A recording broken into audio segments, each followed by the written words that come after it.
مشہور ہے کہ یہ گندم کا درخت تھا اور اس کا پھل تھا، اور مت قریب ہو اس درخت کے، پس ہو جاؤ گے دونوں ناانصافی کرنے والوں میں سے، تکلیفیں پیش آ جائے گی۔ گندم سے پرہیز میں فائدہ ہے، یہ بہت زیادہ شہوت پیدا کرتا ہے، اور روٹی آدمی کھائے نا تو پھر کہتے ہیں پماڑا گیڑ بیا فارسی ہوئے چھمی کھنی ہے۔ تو علماء اور اہل حق کہتے ہیں کہ روٹی کا وجود جو ہے اس کو کم کر دے، آرام بہت زیادہ ہو جائے گا، بہت ساری بیماریوں کا علاج ہے۔ نو غریب آدم علیہ السلام اور حوا بی بی اور دانا اکھوڑا اور روڑا ہی وہ نو دانا سکھ سنگا خوری وہ روٹا ہی اکھوڑا، اور اس کے بعد تکلیف شروع ہو گئی پیشاب پاخانے کی۔ اس سے پہلے جو درخت تھے وہ پھل تھے وہ جنت کے تھے اور اس کے لیے اجازت تھی، تو ان کے کھانے کے بعد جنتیوں کی طرح ان پر پسینے آ جاتے، بس کافی تھا۔ لیکن چونکہ اس میں ظاہری نافرمانی ہو گئی، دوسری جگہ قرآن میں نسیا آدم، حضرت آدم بھول گئے، وَلَمْ نَجِدْ لَهُ عَزْمًا، ہم نے ان کو پورے ارادے سے نافرمانی کرتے نہیں دیکھا ہے،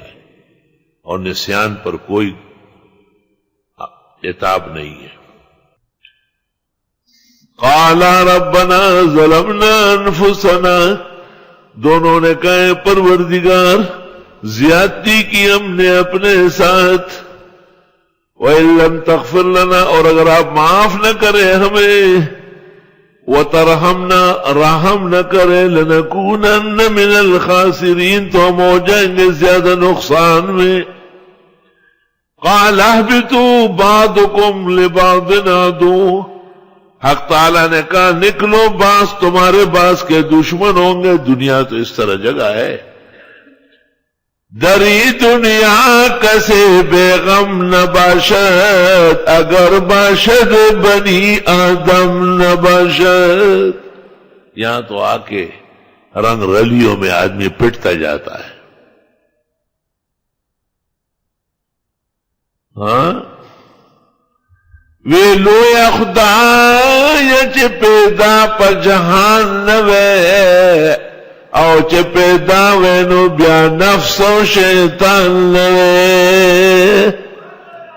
دلتا در اولی گلو بیارا وانے پٹائی شروع شو، نو پاکا خدای چه پیدا پا جہان نوے، او چه پیدا وے چه بیا نفس و شیطان نوے،